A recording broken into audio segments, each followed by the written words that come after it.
What's up everybody, Bazzy here, and today I want to take a little bit of a deep dive into this whole B-roll concept that I introduced a couple weeks ago in a video I put out called The Importance of B-roll. So what we're going to do is I'm going to teach you how to elevate your B-roll. So in that video we learned about what is B-roll, how to use it, and why it's important. Today I'm going to teach you how to use sound design and sound effects into your videos. So let's get into it, but first let's roll that intro.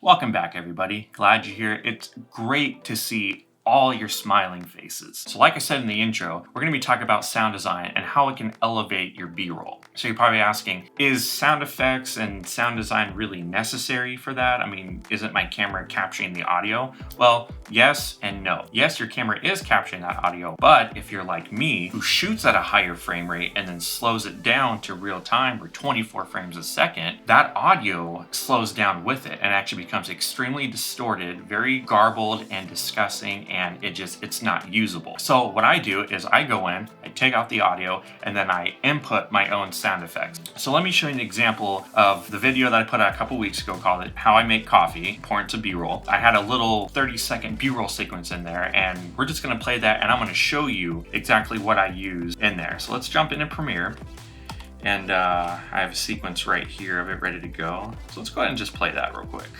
Let's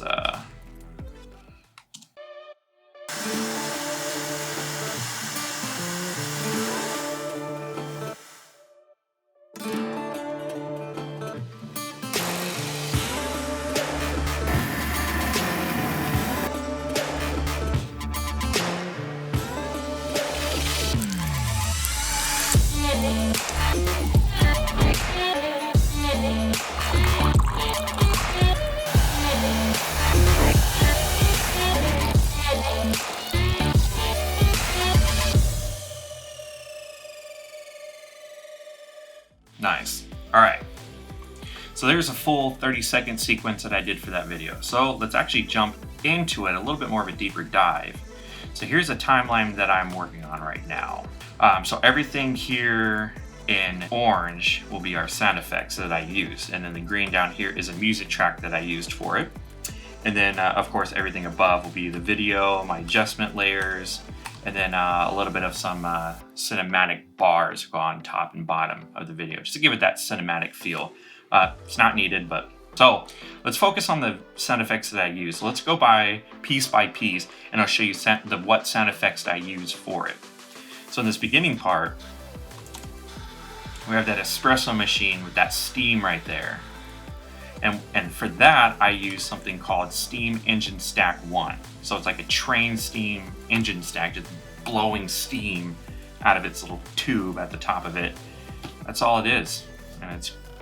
And it was pretty much an accurate sound to what an actual espresso machine, that wand, steam wand, sounds like. And in this part, I just kind of slowed it down a little bit. As the steam was kind of dissipating, I not slowed it down. As the steam was dissipating, I dropped the gain down, so it fades from kind of it was louder, and then it fades down into more of a softer kind of a steam as it was dissipating. And I left a little bit of extra tail on there just because, why not? All right, so these next two clips, no sounds at all. I probably could have put sounds in there, but I didn't want to overdo it. Here's the next one. So we're sitting there, we're grinding that espresso right there. And that sound effect that I used there was called a grinder machine. It's just a machine that grinds stuff. It's not an industrial espresso grinder like we have here. I thought it fit very well. Putting that in. And then we got the next one with the espresso pouring in. Don't mind the glitchiness of it, it's just Premiere. So I actually used two different sound effects for this part. The first part I used was the blood spill one, so it's It's kind of weird, but if you've ever seen an espresso machine actually start, when you hit that button, the water kind of starts in the edges and it has a little bit of different driplets. So it like kind of drips in different streams until it comes into the middle and goes down into one stream. And so that first part, I just used blood spill sound effect because it sounded like blood was hitting at different parts, different intervals and things like that. And then once it went into a full stream, I use another sound effect called water pour liquid 1. I know, fancy, right? And it just gave it that sound of like literally liquid being poured into almost like a glass container, which that was. So next one is this clip of us pouring the espresso into the cup. Now you'll notice that I only use the sound effect in half the sequence. And I did that because when I'm panning around and he's lifting that cup up, that's when you can start seeing the stream go down into the cup. So, and I didn't do that at the beginning because you don't see it actually being poured in there. So I didn't want there to be like a confusion of like, okay, I hear pouring, but I don't actually see anything being poured in there. And that's another tip right there, like using your sound effects to match what's happening visually. It'll just make sense, not add any confusion. And that sound effect I used there was literally coffee pour, like exact what it is. So, and then the next sequence here is them steaming the milk. And that right there I used called cleaner's steam. So have you ever had anyone come over to your house and like big, massive, like industrial vacuum? It's a steam vacuum that's like does your carpets or furniture or whatever. That's what that is. It's literally a hot vacuum that puts out steam. Very simple. And it has a different sound than from the steam engine we use with the espresso wand. Because we didn't want it to be super intense. We wanted it to sound like it's being a little bit more kind of garbled, like liquefied. Because we are adding steam into the milk there, that's where I got the association from. And then last, just a simple pour of the milk into the coffee to create that beautiful latte art. And that right there I used was just water pour, something very simple.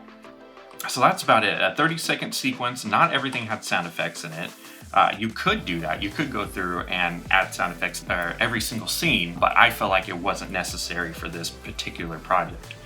Is it necessary? Is it necessary to have those sound effects here, or could I make do without? Well, sure, you could make do without having sound effects in there, but let me actually A/B it for you and show you what it sounds like without the sound effects and then having the sound effects in there.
Right there. It just made it so much better. Having those sound effects in there just brings that video to life. So you're probably thinking, okay, Chris, I get it, I'm sold. I'm gonna start using sound effects. But I don't have the time to go out and record my own sound effects. Well, I have a solution for you.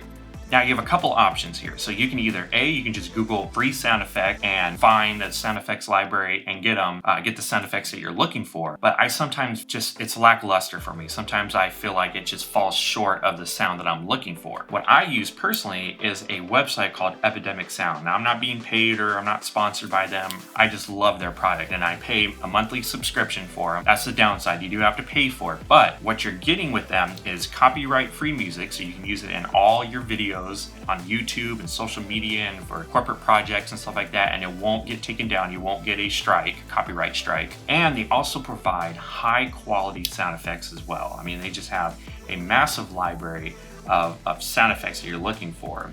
You can just go in and you can just type whatever it is you're looking for. So if we're looking for like water, we click sound effects, and we just have a list of just different types of water. Water drips, water being poured, a water bottle being dumped onto the ground in various surfaces, water being splashed. You get the idea. And when you download them, you get to keep them forever. So that's the benefit. You pay for a subscription and you get to keep all the sound effects that you download. So I have a massive folder of just hundreds of sound effects that I've accumulated over the years. All right. So to wrap up this video, just a couple quick things to keep in mind when you're working with sound effects and whatnot is that you want to make sure it's well balanced. If you have sound effects and you have music, you want to make sure they're going to be well balanced as far as like gain and volume goes. So there are tons of YouTube videos out there on how to balance sound effects, and really it's just kind of your preference of where you feel like that sound effect needs to be higher than the music. By all means, go for it. It's your video, it's your creativity. Just be mindful that you don't want it to be so obnoxious that it actually takes away from the video and the experience of it. And another thing is just be creative with it. Like you saw in here, I use a sound effect called blood spill for coffee being poured into a container. I mean, that's kind of, no one would ever think of that, right? But it worked for me. And so think outside the box when it comes to the sound and the sound effects you want to add into your videos. You don't have to use that exact sound. You know, think outside the box with some of it. Actually, it's a lot of fun to search for sound effects that don't actually go with what's happening visually, but it matches. That's it for me today. I hope that was educational. I hope that was helpful. I hope that was encouraging for you to go out and start thinking more about the sound design when you're out shooting your videos and the content that you're doing. Hey, if you like this video, it's YouTube. You know what to do. See you guys in the next one.